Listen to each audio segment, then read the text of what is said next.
इस म्यूटेशन कहानी की शुरुआत होती है उस भविष्य को दिखाते हुए जब पृथ्वी पर पौधे और एनिमल्स की संख्या बहुत कम हो गई थी। वैज्ञानिकों और प्राइवेट इंडस्ट्री के अजीब तरीके के एक्सपेरिमेंट्स की वजह से ही ये चीजें हुई होती हैं। कुछ साल पहले डीएनए एक्सपेरिमेंट्स ने बहुत ही खतरनाक वायरसेस फैला दिए थे और ये वायरस दुनिया भर के सारे लिविंग ऑर्गेनिजम्स के ऊपर इफेक्ट करने लगे, खास करके पेड़ पौधों और जानवरों के ऊपर। देखते ही देखते पृथ्वी पर से पेड़ पौधों और जीव जंतुओं की बड़ी आबादी कम हो गई थी। इवन कई सारे इंसान इसकी चपेट में आ चुके थे और अपनी जान गंवा बैठते हैं। अब तो पृथ्वी पर नॉर्मल पेड़ पौधों के अलावा ऐसे पेड़ पौधे मौजूद हैं जो इंसानों के ऊपर हमला करके उन्हें खा लेते हैं। पेड़ों के इतने बड़े स्ट्रक्चर्स बन गए थे कि जैसे लग रहा होता है कि इनका भी दिमाग हो। सारे लोग इन सभी से बचकर घुमा करते थे और उन्हें खाने पीने की भी बहुत तकलीफ हुआ करती। लेकिन पृथ्वी पर जितने भी अमीर लोग थे वो एक अलग ही जगह पर रहा करते थे जिसे कि सिटाडेल कहा जाता था। ये एक ऐसी सिटी होती है जिसके अंदर सभी लोग अमीर हुआ करते थे और उन्हें खाने पीने की जरा भी तकलीफ नहीं होती है। बाकी जो गरीब लोग होते हैं उन्हें सिटाडेल से बाहर ही रहना पड़ता था और बाहर की तरफ ऑब्वियसली कंडीशन बहुत ज्यादा खराब है। सिटाडेल वाले बाहरी लोगों को कुछ बीज दिया करते थे जिससे कि वो पेड़ पौधे उगा दें, लेकिन इसके बदले गरीब लोगों को अपना ब्लड देना पड़ता था। यानी वो अमीर लोग अभी भी डीएनए के ऊपर रिसर्च जारी रखे हैं क्योंकि उन्हें लगता है कि जिस तरीके से डीएनए की वजह से वायरस बने तो उसी की वजह से कंडीशन ठीक भी की जा सकती है।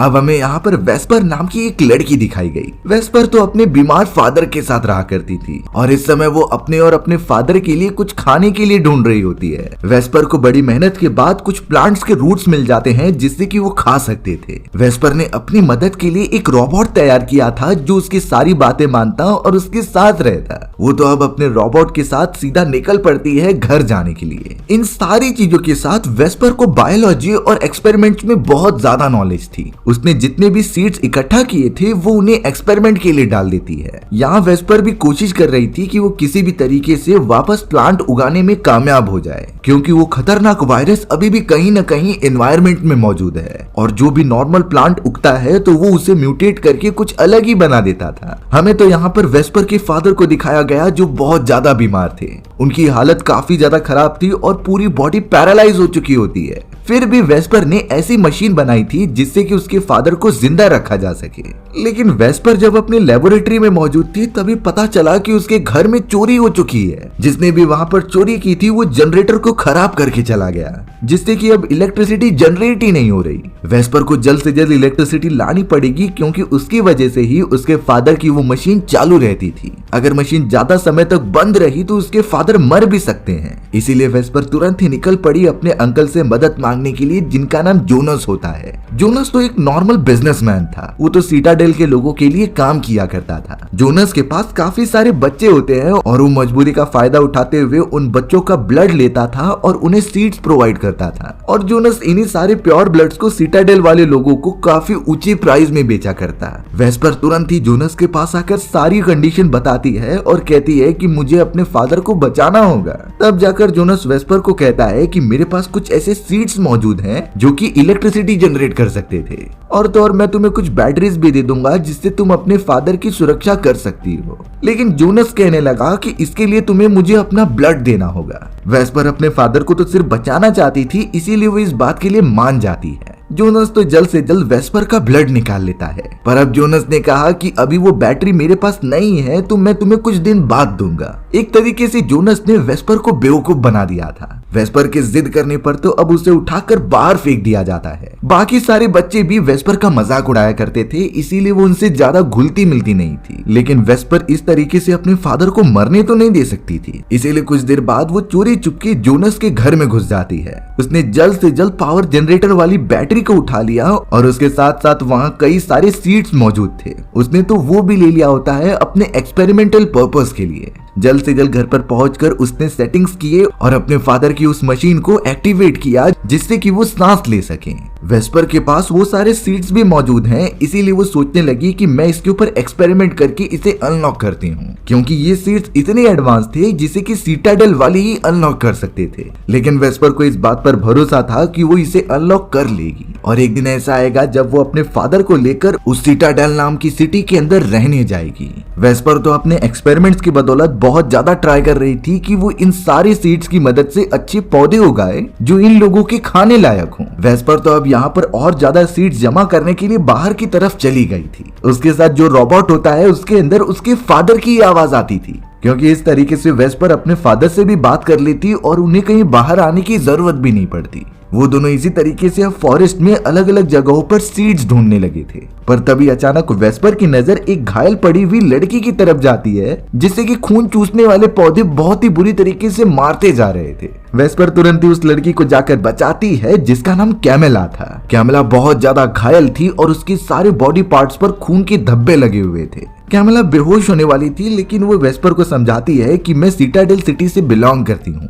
मैं अपने फादर के साथ स्पेसक्राफ्ट से जा रही थी, लेकिन हमारा स्पेसक्राफ्ट क्रैश हो गया, तो इसीलिए कैमेला वेस्पर से रिक्वेस्ट कर रही थी कि प्लीज मेरे फादर को ढूंढ कर लाओ। वेस्पर तो सबसे पहले कैमेला को अपने घर के तरफ लेकर जाती है और उसे वहीं रुकने के लिए कहती है, जिसके बाद वो निकल पड़ी थी कैमेला के फादर को ढूंढने के लिए। वेस्पर का आईक्यू लेवल बहुत ही ज्यादा तेज था और उसने स्पेसशिप के गिरने का अनुमान लगाते हुए उस स्पेसशिप की लोकेशन का पता भी लगा दिया था। स्पेसशिप के अंदर कैमेला के फादर मौजूद थे, लेकिन वो उसे ओपन नहीं कर पा रही होती। बहुत कोशिश करने के बाद भी इसका कुछ फायदा नहीं होता, लेकिन अब वहाँ पर उसके अंकल यानी कि जोनस आ चुके थे, जो एक बहुत बुरे आदमी होते हैं। वहाँ पर उनके और कई सारे दोस्तों ने स्पेसशिप को ओपन किया और उसके अंदर मौजूद कैमेला के फादर को बहुत बुरी तरीके से मारने लगे, क्योंकि सीटाडेल में जो भी लोग रहते हैं उनसे उनकी दुश्मनी है। सीटाडेल वाले आम आदमियों को अंदर नहीं आने देते थे। कैमेला के फादर को मारने के बाद जोनस वहाँ पर एक और कपड़े का टुकड़ा देखता है, जिससे जोनस समझ गया कि स्पेसशिप के अंदर जरूर कोई और मौजूद होगा, जो शायद यहीं कहीं छुपा हो सकता है। इसीलिए जोनस ने अपने सारे आदमियों को कह दिया कि उस दूसरे मेंबर को ढूंढो, जिसे हम सीटाडेल वालों को देखकर इनाम कमा सकते हैं। सारे लोग अब यहाँ सीटाडेल के फादर की डेड बॉडी लेकर जाने लगे और उस दूसरे मेंबर को ढूंढने के लिए निकल जाते हैं। वेस्पर इस बात से बहुत ज्यादा निराश हो गई कि कैमेला के फादर की मृत्यु हो चुकी है। वो जैसे ही घर पर जाती है तो कैमेला उदास होकर यही पूछने लगी कि मेरे फादर कहाँ पर हैं? वेस्पर ने तो बिल्कुल नहीं बताया था कि उसके फादर मारे गए।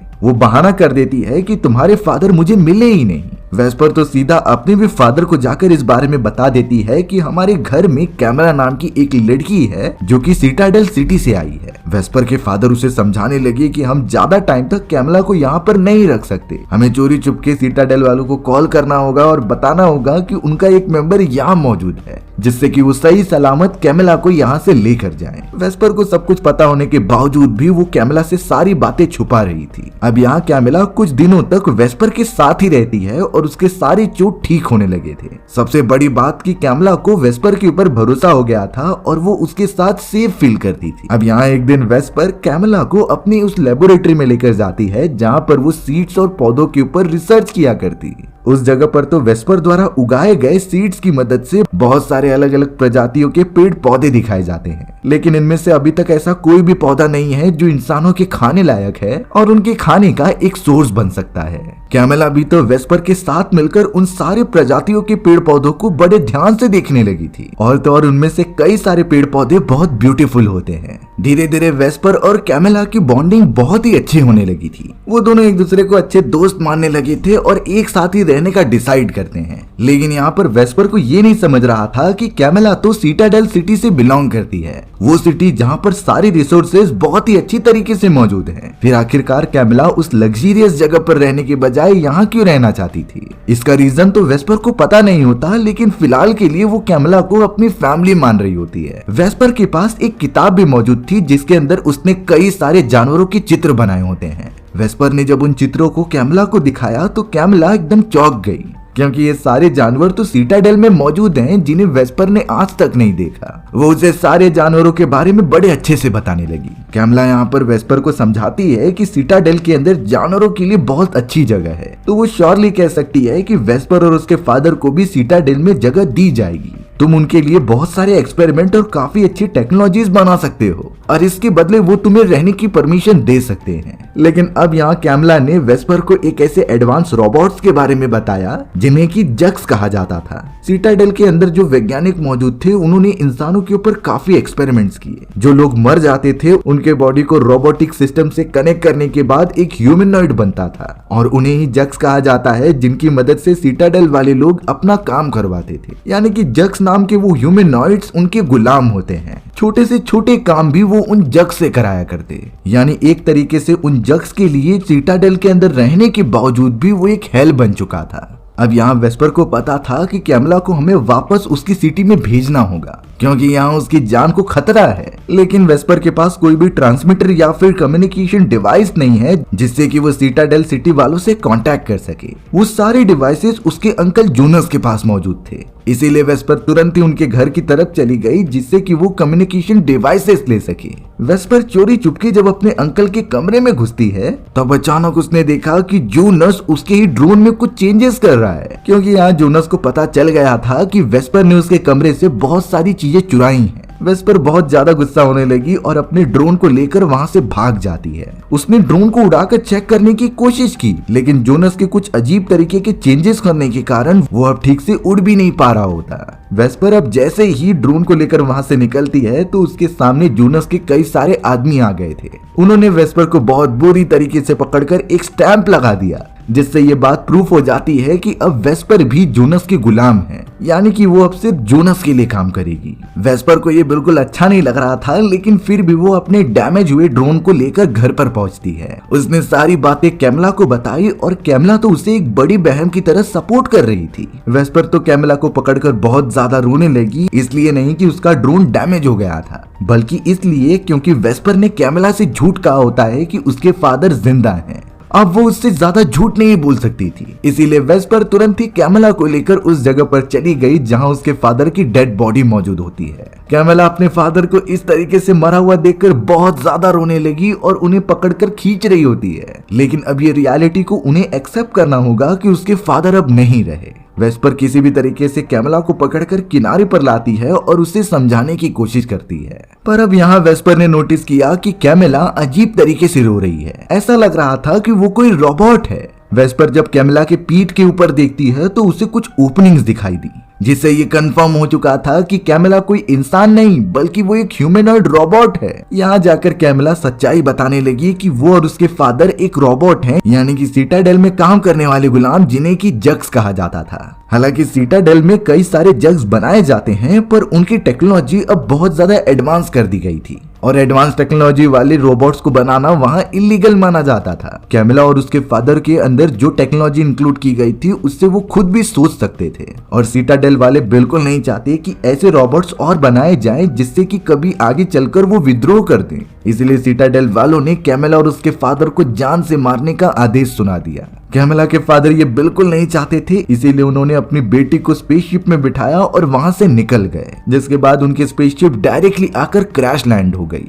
ये चीजें पता चलने के बाद वेस्पर बहुत ज्यादा गुस्सा हो जाती है, क्योंकि उसे समझ में आ चुका था कि चाहे कुछ भी हो जाए कैमला उसे और उसके फादर को सिटाडेल नहीं लेके जा सकती। यानी शुरुआत में कैमला ने उससे झूठ कहा था। वेस्पर कैमला को बहुत बुरा भला कहती है और वहां से लेकर सीधा घर पर चली जाती है। यहाँ वेस्पर की पूरी उम्मीद ही टूट गई थी सिटाडेल अपने फादर के साथ जाने की, इसीलिए वो बहुत ज्यादा मायूस होकर अपने फादर के पास आकर बैठ जाती है। वेस्पर ने यहाँ अपने फादर को सारी बातें बता दी थी कैमला के बारे में कि किस तरीके से वो एक ह्यूमनॉइड है और उसने एक तरीके से हमारे साथ धोखा किया है, लेकिन वेस्पर के फादर उसे दूसरी तरीके से समझा रहे थे। उन्होंने इतना कहा कि ये सारे ह्यूमनॉइड रोबोट्स को प्रोग्रामिंग की जाती थी और जो कमांड उसके अंदर फीड किए गए हैं वो उन्हें ही फॉलो करते थे। इसमें स्पेसिफिकली कैमला की कोई गलती नहीं है, बल्कि ये तो सारी प्रोग्रामिंग की गलती थी। यही बातें अच्छी तरीके से समझाने के बाद वेस्पर को समझ में आ जाती है, इसीलिए वो जल्द से जल्द अब यहाँ कैमला के पास पहुंची जो अपनी जान लेने के लिए आगे बढ़ रही थी। वेस्पर ने तुरंत ही उसके हाथ से चाकू लिया और उसे दूर किया। वेस्पर ने तो यहाँ कैमला से माफी भी मांगी कि उसने भी स्टार्टिंग में झूठ कहा था कि तुम्हारे फादर जिंदा हैं, जबकि तब तक तो वो मर चुके थे।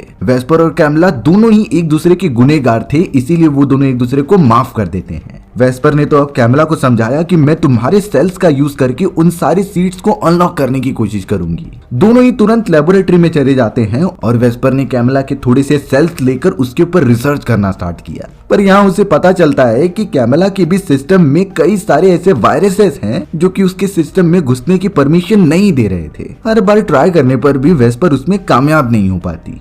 वेस्पर तो अब यहाँ बहुत ज्यादा फ्रस्ट्रेट हो गई थी और उसे क्या करना चाहिए कुछ समझ ही नहीं रहा था। तब जाकर कैमला अपने फादर द्वारा दी गई एक गिटार को लेती है और उनके द्वारा बताई गई एक धुन को बजाने लगती है। कैमला के फादर ने बताया था कि कठिन से कठिन चीजें भी म्यूजिक से सॉल्व की जा सकती हैं। कैमला जब अपने फादर की धुन को बजाने लगी तभी अचानक उसके सेल के ऊपर जो वायरसेस का प्रोटेक्शन लगा हुआ था वो धीरे धीरे हटने लगता है। वेस्पर भी इसे देखकर एकदम से चौंक गई। यानी कि बात साफ थी कि कैमला के फादर को वायरसेस को हटाने का फॉर्मूला पता था और उन्होंने उसे छुपाने के लिए म्यूजिक के अंदर कन्वर्ट कर दिया। जैसे जैसे सेल के ऊपर से सारे वायरसेस हटते चले गए तो वेस्पर के पास एक रॉ मटेरियल हो गया था जिससे वो प्लांट्स के सीड्स को भी अनलॉक कर सकती थी। वेस्पर इन्हीं चीजों की मदद से कई सारी लिक्विड्स बनाती है और उन सीड्स के ऊपर टेस्ट करती है। वेस्पर का एक्सपेरिमेंट कामयाब हो गया तो वो इन सीड्स की मदद से अच्छे पौधे उगा पाएगी और यही पौधे उन्हें खाने पीने की चीजें प्रोवाइड करेंगे। वेस्पर तो यहाँ कैमला के साथ अपनी इस अचीवमेंट के लिए बहुत ज्यादा खुश हो रही थी, लेकिन अब थोड़ी देर के अंदर वहाँ जोनस आ जाता है जिसकी सीधी नजर कैमला के ऊपर गई। शुरुआत में तो उसे कैमला एक नॉर्मल इंसान लग रही थी, पर जोनस समझ गया उसके पीठ पर लगे हुए निशान को देखकर। जोनस तो अब सीधा कैमला को पकड़कर उसे लेके जाने की तैयारी करने लगा, पर उस जगह पर वेस्पर थी, इसीलिए दोनों ने मिलकर जोनस को बहुत मजा चखाया। जोनस अकेला होने के कारण टिक नहीं पाता। वेस्पर ने तो अपने अंकल जोनस को एक ऑफर दिया कि अगर तुम कैमला के बारे में किसी को नहीं बताओगे तो वो उसे सीड्स को अनलॉक करने का तरीका बताएगी, और अगर जोनस के पास सीड्स होंगे तो वो कई सारे पेड़ पौधे उगा सकता है जिससे उन्हें रिसोर्सेस मिलेंगे। उस जगह पर तो जोनस एकदम शांति से ऑफर एक्सेप्ट करता हुआ दिखाई दे रहा था। इसी वजह से वेस्पर और कैमला उसे छोड़ देते हैं, लेकिन जोनस ने यहाँ गद्दारी की और सीधा जाकर सीटाडेल वाले सोल्जर्स को इस बारे में इन्फॉर्म कर देता है कि तुम्हारा एक जग हमारे यहाँ पर मौजूद है। इस बात से अब सीटाडेल के कई सारे सोल्जर्स निकल पड़े थे उन्हें पकड़ने के लिए। वेस्पर ने तो सारे सॉल्यूशंस बना लिए थे जिससे कि वायरसेस को खत्म किया जा सके और प्लांट की सीड्स की ऊपर वाली परत को हटाया जा सके, लेकिन अचानक थोड़ी देर के अंदर वो नोटिस करते हैं कि चारों तरफ कुछ खतरनाक वायरसेस फैल रहे हैं। ये वायरस धीरे धीरे लोगों को सुला देता था। जब वायरस घर के अंदर पूरा आने लगा तो वो दोनों उससे बचने लगते हैं। इन चीजों को एक्सपीरियंस करने पर वेस्पर के फादर कह रहे थे कि सीटाडेल के लोगों को पता चल चुका है कि तुम यहाँ पर हो और उनके खतरनाक सोल्जर्स जरूर यहाँ कैमला को पकड़ने आए होंगे। वेस्पर के फादर अपनी बेटी वेस्पर को भी समझा रहे थे कि तुम्हें कैमला के साथ जाना होगा, क्योंकि भले ही वो कैमला को लेकर चले जाएं, लेकिन तुमने उनका साथ दिया है, इसीलिए सोल्जर्स वेस्पर को भी नहीं छोड़ेंगे। तो वेस्पर के फादर ने अपनी बेटी और कैमला को यहाँ से दूर चले जाने के लिए कह दिया। वो दोनों तो अपनी जान बचाते हुए कहीं दूर चले जाते हैं और थोड़ी ही देर के अंदर सीटाडेल के बहुत सारे खतरनाक सोल्जर्स वहां पर लैंड हो रहे थे।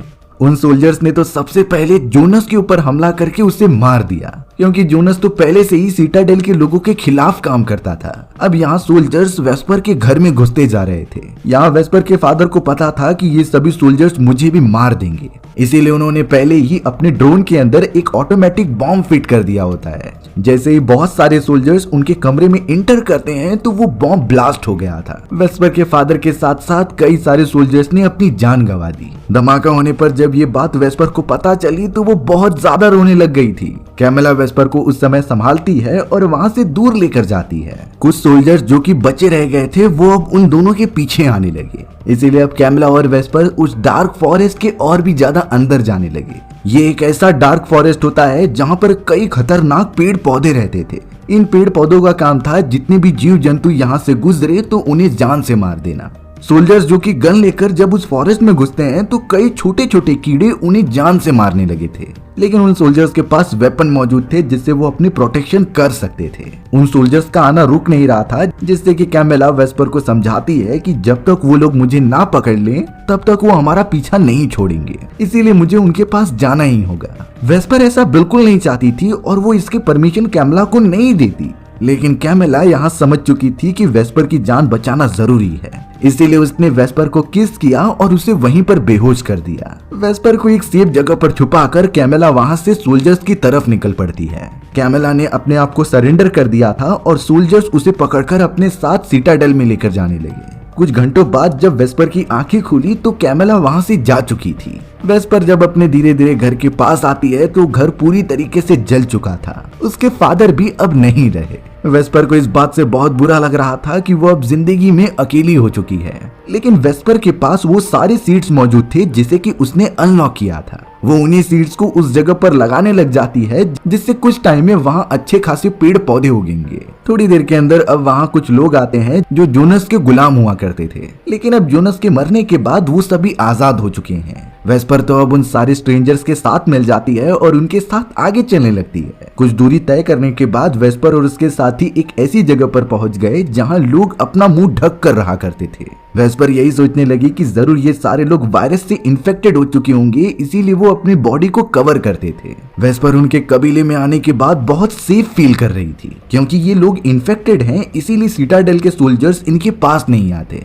वेस्पर अब सीधा एक ऊंचाई वाली जगह पर चली गई और अपने हाथ में रखे गए अनलॉक किए गए सारे सीड्स को हवा में उड़ा देती है, जिससे कि वो सीड हवा के रास्ते से ट्रेवल करने लगे। यानी अनलॉक किए गए सीड से जो पेड़ पौधे उगेंगे वो एकदम नॉर्मल होंगे, जैसे शुरुआती समय में पृथ्वी पर हुआ करते थे। वेस्पर तो यही एक्सपेक्ट करने लगी कि आने वाला समय बहुत अच्छा होगा। इवन वेस्पर ये भी चाह रही थी कि उसके जिंदा रहते हुए वो उन सारे पेड़ पौधों को देखे जो पृथ्वी के शुरुआती दिनों में हुआ करते थे। और इसी होप लगाने के चलते ये कहानी यहीं खत्म हो जाती है। सो व्यूअर्स, आपको ये स्टोरी कैसी लगी कमेंट सेक्शन में बताना भूलना मत। और अगर आपको मेरा एक्सप्लेनेशन 1% भी अच्छा लगा होगा ना, तो वीडियो को लाइक एंड चैनल को सब्सक्राइब जरूर कर देना। मिलते हैं इसी तरीके की मजेदार वीडियोस में, तब तक के लिए बाय बाय।